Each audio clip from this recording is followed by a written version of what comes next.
Deep in the sheets, man. My fantasy draft in my most important league is tomorrow. I've been crunching the numbers, doing the research. There's been some movement in my sheets. I wanted to share that with you guys. Just thought it could be helpful to some of you guys maybe drafting this weekend or next weekend. And we're going to do the top 12 here. We have at the top a little bucket of players who are going to be 1B players. You have David Montgomery, obvious. He's already been the 1B. He's going to get a little bit less work this season, but he's still the clear guy on a really good offense. My general approach, man, I probably should have started with this, is I want to make sure that the handcuffs that I'm targeting and how I'm ranking them is that when the starter, if the starter were to get injured, are they going to have a 3-down role? Are they going to be on first, second, and third down? Those are like the prio guys. And then the second metric is, are they going to be on a good offense? Are they going to be favorites in a lot of games? The third metric is the dude ahead of them old and at risk of injury? Pretty simple. You can split hairs. You can create a case for a lot of dudes later down this handcuff report list. But nevertheless, that's the approach. We have Zach Charbonnet. Reports came out recently that Kenneth Walker III is probably, they're concerned about his injuries. They're concerned of his health and keeping him healthy. So they say that it might be a committee and then it's going to be Zach Charbonnet and Kenneth Walker sharing the backfield out of the gate, which makes Kenneth Walker's value drop, but Zach Charbonnet's rise, obviously. You can make the case that Zach Charbonnet, if that's how it's going to be, should be getting drafted after David Montgomery, but in that like 7th, 8th round range. That's just my opinion. I don't want to jump the gun on that though. We then have Jordan Mason. He's going to be the 1B, the thunder to the lightning. He's going to be the David Montgomery. We always use that reference, David Montgomery in a backfield, but they really do view him as the short yardage goal line guy. They've been saying it all offseason, man. You can go on Coach Speak Index. You can go on Twitter and find the coaching staff raving and ranting. They went out and signed Jordan Mason in the offseason for that specific reason. That's the grouping of the 3 guys that are going to be usable from week 1. If the starter goes down, they have league winning potential, obviously. We then have Isaac Garendo. He's back in practice. He was injured for a little bit, but he's the backup for Christian McCaffrey. This one's obvious. I mean, Achilles tendonitis for Christian McCaffrey. He gets injured every 2 seasons or every other year.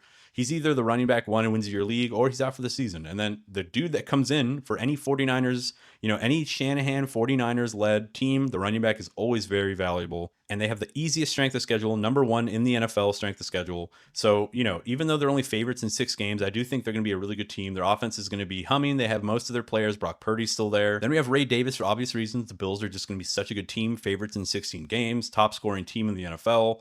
Strength of schedule is okay. It's 14th, but that doesn't really matter for the Bills. Ray Davis already showed that he can be a 3-down back. Last year when James Cook went down, Ray Davis was actually like 25 for 100 yards on the ground. So he showed he can be a workhorse dude. So you kind of have to rank him higher. Trey Benson, a very similar type player where they're very excited about him. 7th easiest strength of schedule for the Cardinals. And James Conner's getting up there in age, man. I love James Conner, one of my favorite players, but he's 30, bro. James Conner's a very physical running back. So he absorbs contact. He's taking big hits. And this team is excited about Trey Benson. They want to see what they got in him. There's even a chance that Trey Benson steals a drive here or there throughout the year just to keep Conner healthy, right? If this team has any aspirations for the playoffs, they got to try to keep Conner healthy. He's the engine of this team. Then we have Will Shipley, backup for Saquon Barkley. Similar type thesis to James Conner. Saquon Barkley coming off of a lot of carries, the most in the NFL. Will Shipley is somebody, it looks like he's the clear backup to Saquon Barkley. They want to keep Barkley healthy. I think they're going to be favorites in 15 games. They're going for another Super Bowl. They're going to be a high run team, very low in pass attempts. If Saquon were to go down, I think Will Shipley is going to get most of the work. Probably not all the work, but a lot of it. Then we have Derrick Henry. Very easy thesis. Favorites in 17 games, 470 projected points. That's number 2 in the NFL. A decently tough schedule, but that doesn't really matter for the Ravens. Derrick Henry is about 35 million years old, but he's still him. He's still the king. But if Derrick Henry were to go down, or if they're trying to keep him healthy, if they're blowing teams out, we don't know if it's going to be Justice Hill or Keaton Mitchell. So I have both of these guys. If we get any type of clarity between now and your draft, bro, pull the trigger on whoever the dude is. If they announce that Keaton Mitchell is the number 2 guy, that they love his juice, they love his burst, his speed, he's been working on being a better inside runner, I think it should be Keaton Mitchell, in my opinion. Justice Hill is kind of just like solid. He's not really that good. He's not going to jump off the screen or anything. So I hope it's Keaton Mitchell. And if it is, I'm going to be drafting him way ahead of most dudes, most handcuffs. Then we have Chase Brown. He's on a great offense. They're going to be scoring a lot of points. Chase Brown is going to be an absolute workhorse. But if he goes down, I do think Taj Brooks is going to absorb most of the work. I don't think they're going to be cute and have a committee. I think they're just going to lean on Taj Brooks. He's young. He's got juice. They went out and drafted him this year for that reason. That one is pretty obvious. You could even rank Taj Brooks higher on this list, to be honest. Then we have Blake Corum for a similar type reason. The Rams just have a very easy schedule, 12th in the NFL. They're favorites in 14 games. They're projected to score 434 points. That's top 10. Kyren Williams, he's inefficient. Even though he just got the big contract, he's inefficient.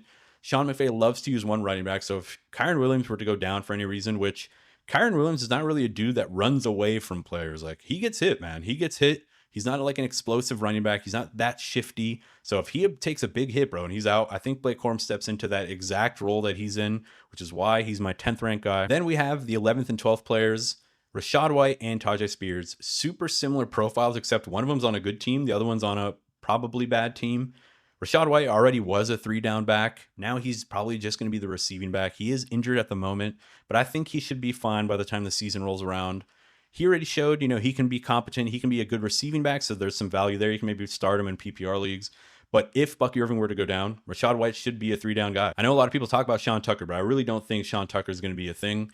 Maybe he takes some early down stuff, but I think for the most part, Rachaad White's going to be the main guy, right? He's going to be the guy that's going to get most of the fantasy production. I could be super wrong on that one, man. I want to hear what you guys think down below, because I know a lot of people think Sean Tucker, Bucky Irving were to go down, Sean Tucker should be the early down guy. Rachaad White will just be a receiving back the entire season. Then we have Tyjae Spears. I already said it at the top of the fucking video.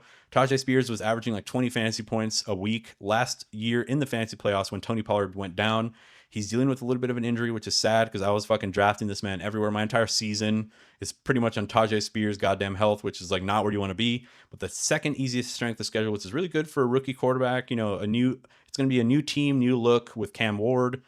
Hopefully Tyjae Spears can get healthy, because I don't want to see Tony Pollard steal this backfield again like he did last year, because I was big on Tyjae last year as well. And I said this is top 12, but you guys can see the names here. Devon Achane. There is a chance that he misses the first 3 weeks of the season. So you can make the argument that Jalen Wright or Ollie Gordon, I don't know who it's going to be, should move up. The reason I have them here is because we don't have clarity yet. We don't know who it's going to be, right? Like Jalen Wright got banged up in practice this week. Devon Achane banged up. He could miss 3 weeks, but he can also just be healthy by the time week 1 rolls around. They could just be being conservative with Devon Achane currently before the season starts. But I do think Ollie Gordon kind of made a name for himself. He made his presence known in the preseason. He looked actually really good in some of those preseason games, while Jalen Wright looked bad, which is kind of par for the course, man. He's got so much speed, so much potential, but he just can't figure it out, man. I don't know if he can't find the hole. I don't know if the O-line just isn't blocking for him. Maybe he fucked somebody's wife or something, but I really don't know why Jalen Wright just cannot figure it out. Raheem Mostert, who was like, I think 39 years old fucking 2 years ago, when Raheem Mostert was like the RB6 in fantasy,